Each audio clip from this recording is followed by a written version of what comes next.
కేసీఆర్ గారు ముఖ్యమంత్రిగా ఉన్నప్పుడు మహమ్మద్ అలీ గారు హోంశాఖ మంత్రి. ఆయన చర్యలు తీసుకోవడంలో ముఖ్యమంత్రి కేసీఆర్ గారు 10 రోజుల్లోనే తీసుకున్నాడు. పోలీసులను హెచ్చరిక చేస్తూ కూడా ఒక మాట మాట్లాడాడు.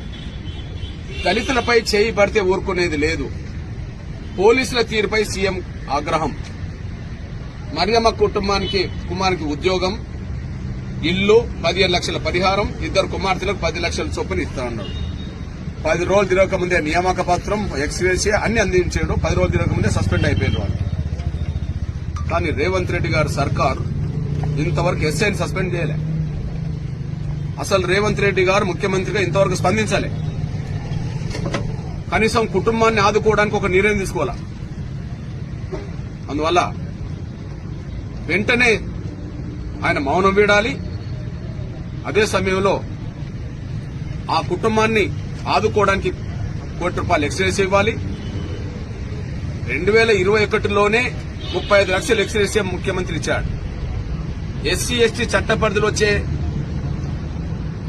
ఆర్థిక చేయుత కాకుండా 35 లక్షలు స్పష్టంగా నేరుగా కేసీఆర్ ఇచ్చాడు. ఇప్పుడు ₹1 కోటి డిమాండ్ చేస్తున్నాం. ఏమాత్రం ఆలస్యం చేయొద్దని మేము కోరుతున్నాం.